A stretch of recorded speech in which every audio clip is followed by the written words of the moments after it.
IVC Dale Gate 433 here.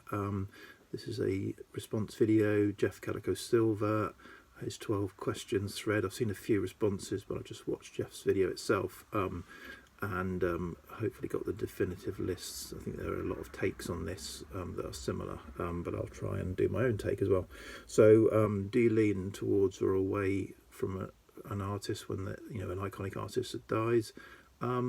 Typically it doesn't impact me one way or the other in terms of listening to music. I definitely listened to more Bowie when Bowie died, and probably Leonard Cohen. They're the two that have probably sort of impacted me most recently, so I probably lent towards them, but typically it doesn't really change. Cover albums. Covers are tricky things. I like a band to put its own mark on a cover, typically, unless there's a reason, that they're doing it for a particular reason. So just sticking covers or doing a whole album of covers just for the sake of it, I don't think that's a great idea. I have got a few exceptions there of labels I follow where they typically do a lot of 60s psych stuff, but again, I think there's a reason to that, so I'm happy with that. Classical versions of pop? No, not really. I remember the classic gold or classic rock gold or whatever it was called, of the 70s. No, I think typically not. That's just a bit like covers. I like neoclassical as a kind of really relaxation piece. And obviously I appreciate classical, I just don't know enough about it to really be able to get into it, and I don't want to go down that rabbit hole. So but yeah, classical versions of pop, no, not really. New frontmen, should they be called the same? Can do. I think Chris at Vinyl Ultra made a good point that if the artist died suddenly quite early on in the formative period of a band, and they want to carry on and get a new frontman, I think that's probably fine.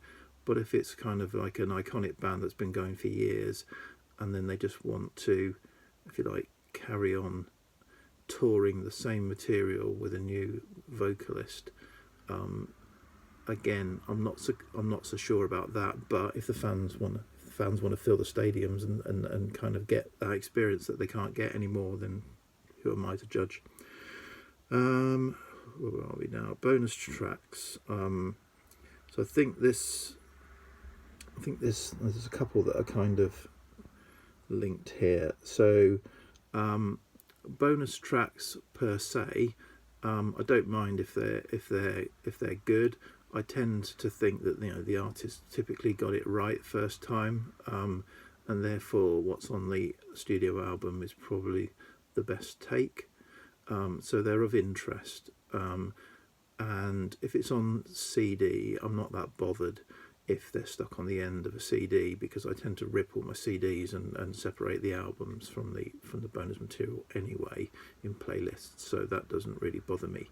On vinyl, it does bother me more. I'd rather have the original album as intended, and then maybe a separate disc of bonus. But again, bonus material on vinyl I find less attractive. And that kind of then moves into box sets, and this crossover. So I would agree that it's a bit frustrating on CD if they put a whole album and half another album on one CD, and I think they should separate it out. And as I say, I don't mind if they put the whole album plus related bonus material to that album on a CD and do it that way. But running the studio albums kind of in that continuous way is a little bit cheap, I think. Vinyl box sets I think are different. So in vinyl box sets I like it. So like the Beatles mono box set I think is the way to do it. Or the Stones mono, or the Kinks mono. I've got all of those, and it's all the studio albums and then a separate album, typically a separate album of the singles and B-sides that weren't there, and a nice book. I think that's the way to do a vinyl box set.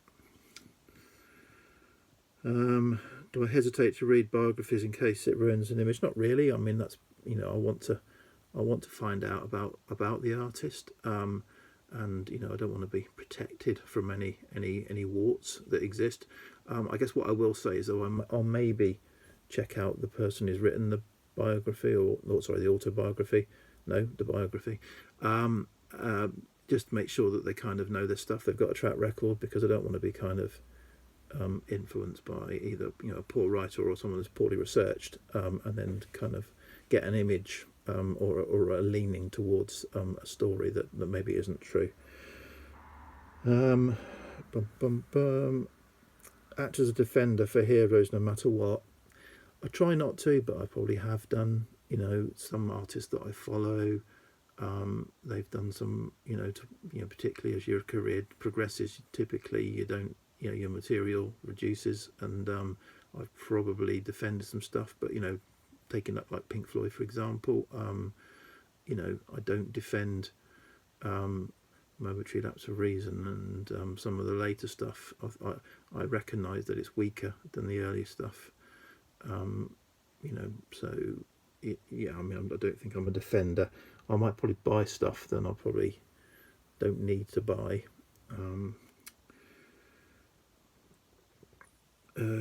Embarrassed for all the collecting, yeah, definitely. It is, as others have said, it's a disease. I keep coming up with reasons to limit my my record buying, and then I come up with excuses to ignore those reasons. So just for example, I think I've mentioned on a previous video that this year I had tried to do 10 records a month, 120 records the year, and with kind of records going out as well, that would kind of mean that I wouldn't be kind of growing the collection too much. I've already come up with a new wheeze whereby I'm allowing myself a lockdown album a week, and I'm adding that to my allowance, if you like. I just dreamt that up because I'd gone over my 10, so I thought I was thinking of an excuse about how I could boost my my allowance. What's going on there? Get tired of listening to music sometimes. Sometimes, you know, I've talked previously about how I consume most music digitally in the kind of, well, in the old world when we used to go to work. I consumed most music digitally on my commute, and only had a limited time for spinning vinyl. And therefore it was, you know, it's important to me that I get a download version, because that allows me to take the music on the road. Sorry, I was between meetings, but obviously I'm being in demand. Yeah, so you know, but I take a break. I've been listening to quite a lot of podcasts actually recently. I find them, so yeah, I mix you know, spoken word stuff with music. Commenter hasn't watched the video. I haven't really noticed it. I mean, I think Richard said that there's the auto-generated ones that you can tell they're from a robot or whatever, you just ignore. But no, I think people, you know, I mean, I'm quite new to making videos. I've got quite you know, again, I'm not worried about numbers of subscribers, but I haven't got many subscribers, and it tends to be the same people commenting, and I appreciate their comments, and I try and respond. Sometimes it takes a while, but I try and respond. So at the moment it's fine. And sort of then feel like quitting the YouTube community, but I've only just started. It's taken me 8 years to start, so I'm certainly not going to quit the VC in terms of watching and learning from other VC members. At the moment I'm happy making videos as well, so I think that might continue. Okay, I better get back to these messages that I've just received. Okay, cheers, bye.